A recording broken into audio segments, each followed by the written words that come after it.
नमस्कार दोस्तों, Indian news में आपका स्वागत है। तो दोस्तों, बहुत बड़ी खबर निकल के सामने आ रही है अमेरिका से।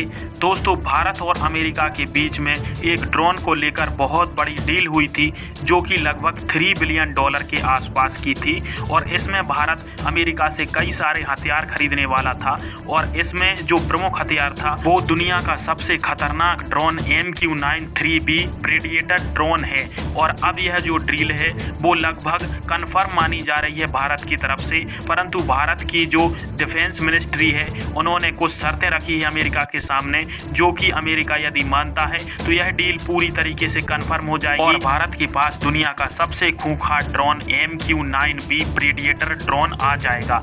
और जो रक्षा मंत्रालय ने शर्त रखी है उनमें से पहली शर्त यह है कि अमेरिका को ड्रोन की टेक्नोलॉजी और मेंटेनेंस के लिए भारत का सहयोग करना पड़ेगा। साथ ही जो ड्रोन की जो प्राइस है उसको भी कुछ कम करना पड़ेगा भारत के लिए। साथ ही यदि भविष्य में ड्रोन किसी कारणवश त्रुटिपूर्ण हो जाता है तो अमेरिका को उसका मेंटेनेंस और रिपेयर करना पड़ेगा। इसके अलावा भारत को 30 प्रेडिएटर ड्रोन की आवश्यकता है जो कि लॉन्ग रेंज होने चाहिए ताकि भारत लंबी दूरी तक अपने दुश्मनों को नेस्त नाबूद कर सके।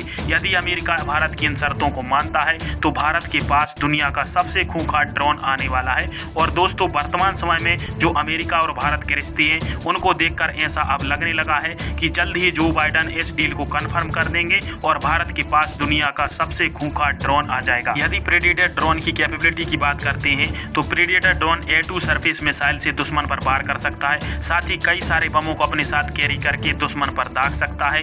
इसके अलावा इसमें पायलट की आवश्यकता नहीं होती, यह रिमोट कंट्री ऑपरेट होता है, जिससे यदि इस ड्रोन को दुश्मन देश मार भी गिराते हैं तो इससे भारत के जो पायलट हैं उनकी जान से बची रहती है। इसके अलावा प्रेडिएटर ड्रोन में खास उन्नत इलेक्ट्रॉनिक्स का उपयोग किया गया है जिसकी मदद से यह दुश्मन के रडार सिस्टम को चकमा दे सकता है और उसे जैम भी कर सकता है। आप इसकी जो कैपेबिलिटी है उसका अंदाजा इसी से लगा सकते हैं कि अब तक अमेरिका ने पाकिस्तान पर जितने भी एयर स्ट्राइक की हैं उनमें लगभग 80% एयर स्ट्राइक में इसी ड्रोन का उपयोग किया गया है। इसके अलावा जो ईरान का कमांडर अमेरिका ने मारा था कासिम सुलेमानी, वह इसी ड्रोन के द्वारा मारा गया था। तो यह दुनिया का सबसे खूंखार ड्रोन जल्द ही भारत के शस्त्र भंडार में शोभित होने वाला है और इससे भारत की ताकत लगभग दोगुनी हो जाएगी और जो चाइना और पाकिस्तान के पास ड्रोन है उनसे यह लगभग 10 गुना ज्यादा शक्तिशाली है।